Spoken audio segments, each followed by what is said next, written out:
More than 250 experts in the traffic signals industry joined together in person to hear a range of papers here in Nottingham. These recordings are brought to you by AGD Systems, Colas, SRL Traffic Systems, Smart Video and Sensing, Vivacity and Unex Traffic. This is going to give a bit of an insight into taking signal maintenance back in-house. It's something a lot of authorities have been talking about doing in the last few years. We've done it and we want to tell you about our experiences.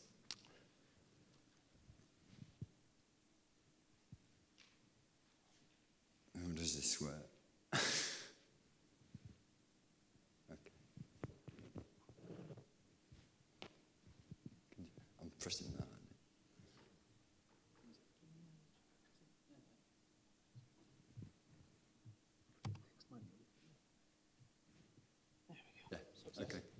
Okay, so you've probably never heard of Via East Midlands. Via a company that was set up by Nottinghamshire County Council 5 years ago as an arm's length company which run all the highway services for Nottinghamshire. It also enables NOTs to work outside the traditional boundaries of the county and pick up other work where necessary. That money, if they make a profit, is then ploughed back into the good of the people of Nottinghamshire. So, back to the occasion point, where were we? So in 2016, we were asked to look at bringing traffic signal maintenance in-house. That's a picture of the county and all our equipment that we looked after. So we had several signal installations, VAS signs. We had an attendant fixed contract, which was 24/7. 3 fault categories, main ones being the urgent and non-urgent, which were 2-hour fix, 2-hour response, and 8-hour fix, 8-hour response. On top of that, we had periodic inspections for all the sites throughout.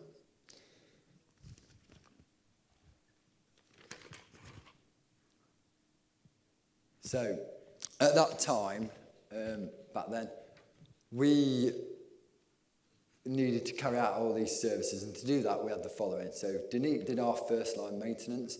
Denique, by the way, we're very good at this, and this is our decision to go in-house was nothing to do with their good service.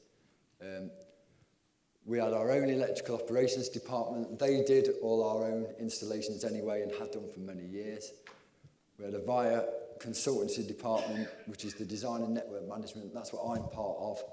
We do all the designs, configurations, network management and asset management of the sites. On top of that, we work with Nottingham Urban Traffic Control Centre, and we had a couple of other contracts for slot cutting and VAS services. So, in 2016, we made the decision not to continue. That's because we had a few problems. So, the first one, we had a lack of asset data. Our asset data was probably like a lot of you in here. It was a rather large spreadsheet that people were made to update every time they did something to site. This often didn't happen. We didn't know what was out there. The second thing was we didn't have our own FMS system. We previously had contracts with Siemens and Denique and used their systems, but we had nothing of our own. And that meant at the time, we couldn't pass faults to anyone other than the first line maintenance contractor.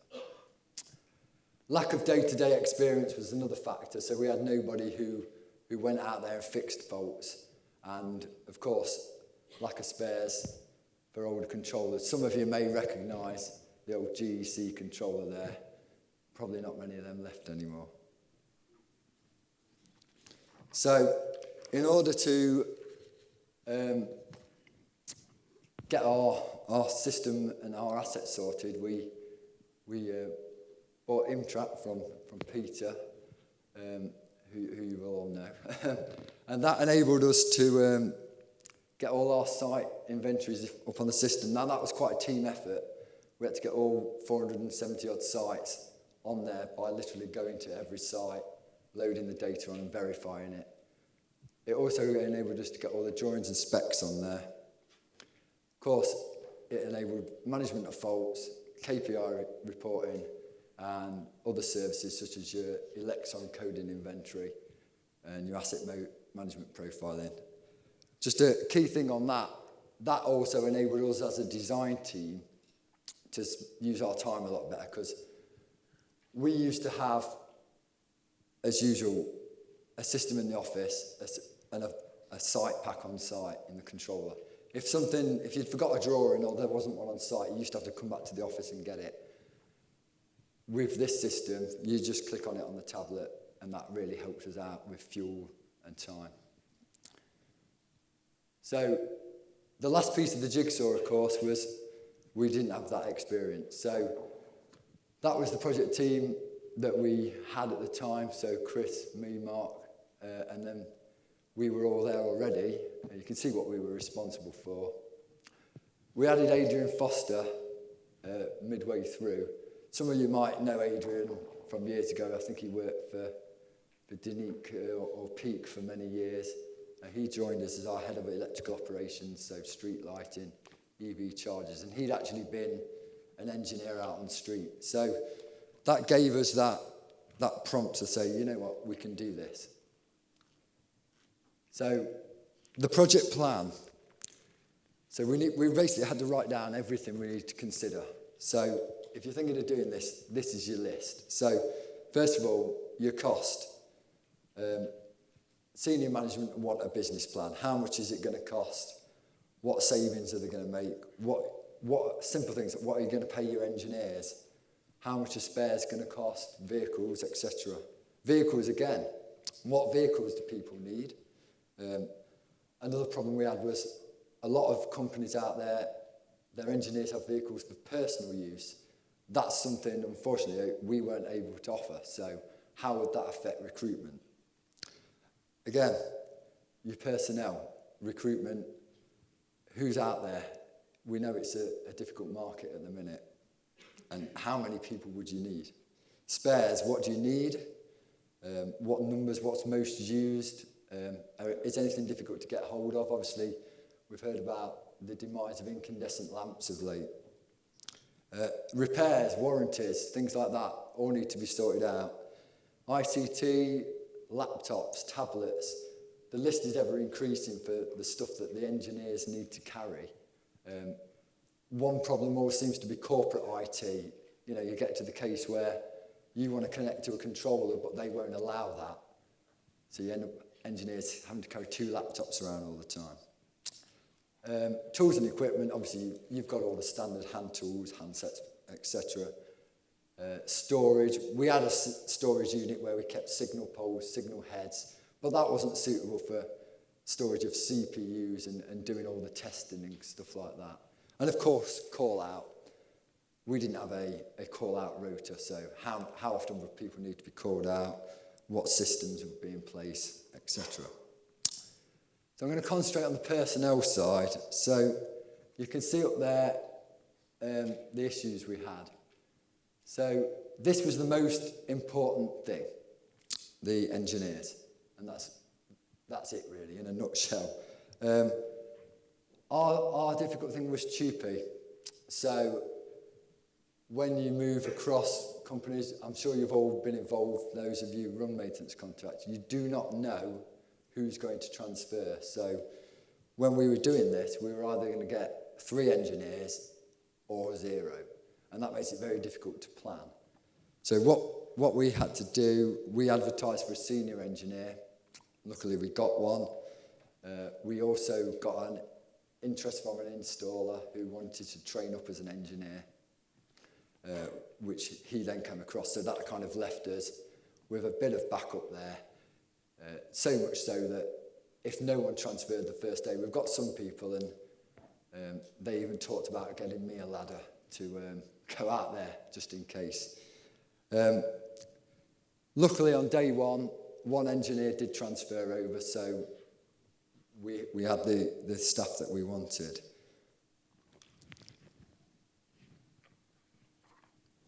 So the contract started 1st of July 2020, mid-pandemic.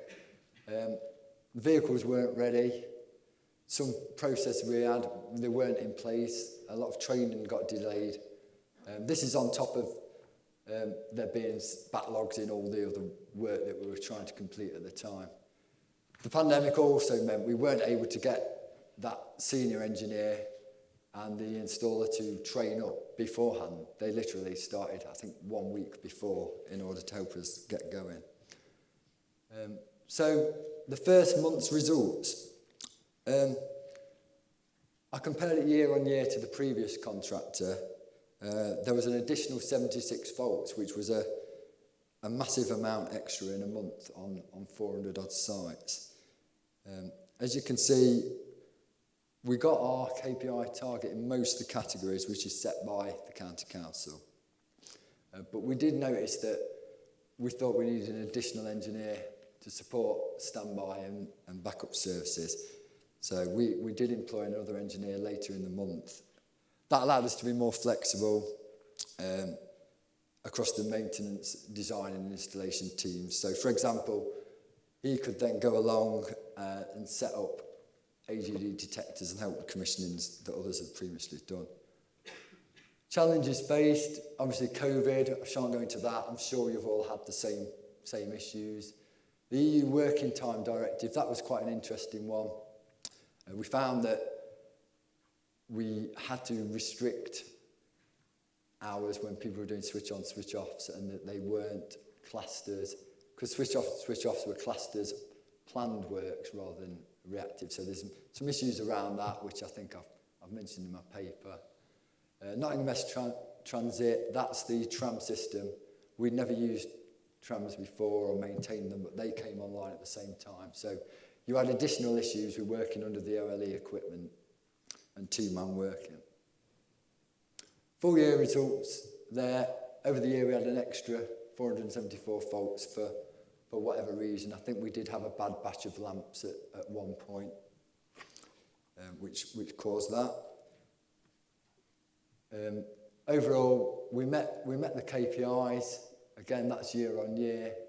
We were happy with our first year results. We didn't expect to do so well in the first year. Cost-wise, obviously I can't put figures up because that's sensitive information, but it is difficult to compare. Previously, we paid a lump sum every month or quarter to the previous contractor.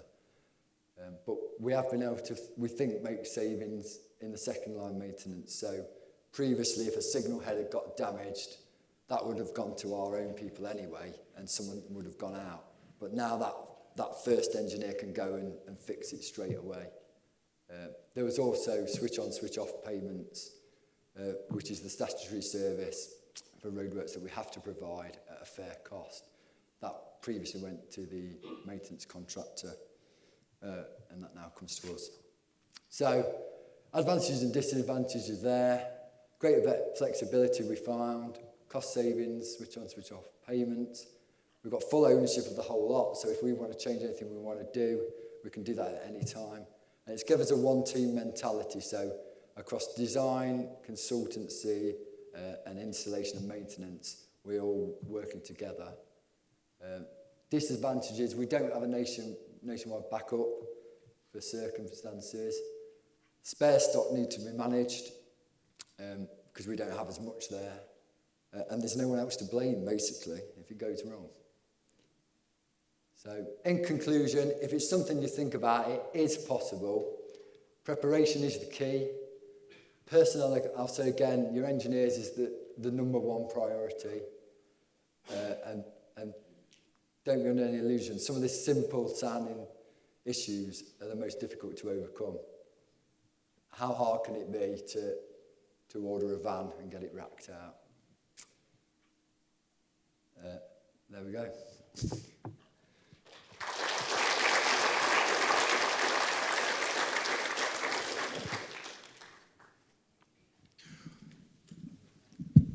Well, thank you very much, Robert.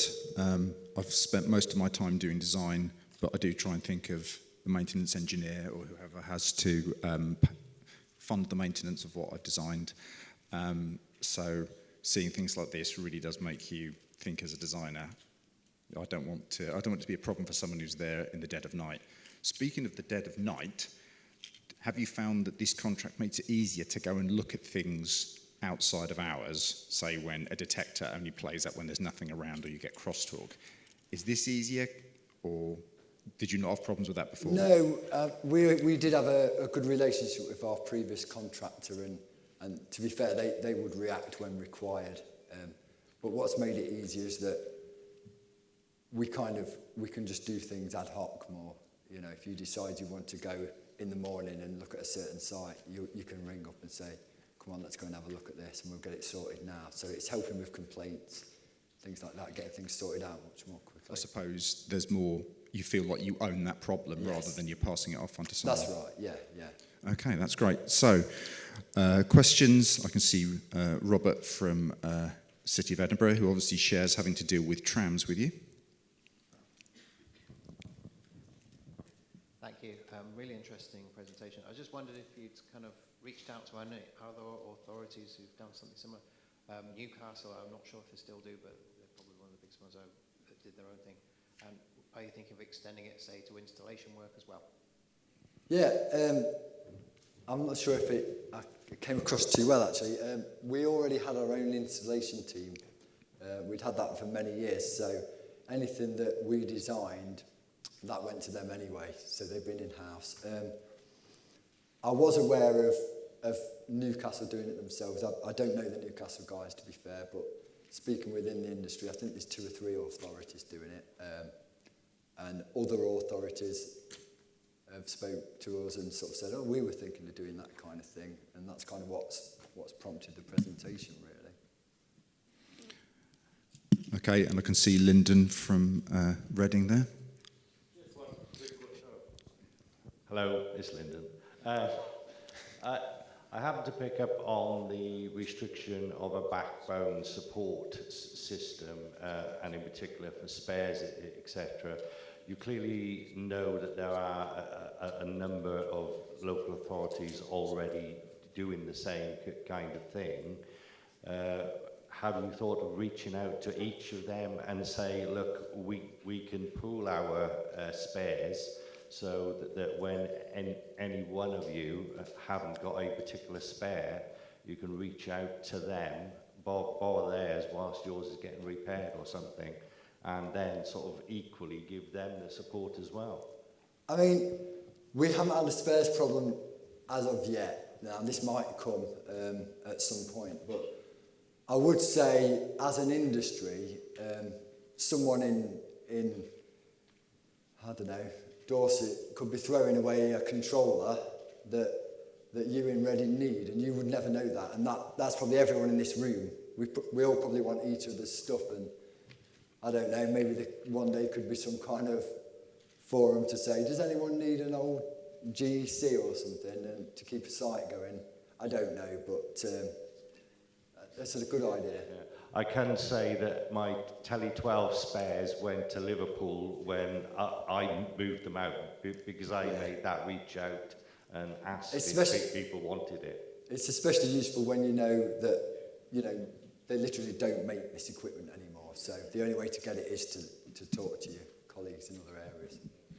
Okay, thanks. And right, for the next questions, we're going to go acoustic because IT need to deal with the mics, so we'll have to turn the mics off. So those of you with good reach and timbre in your voices, get your questions ready.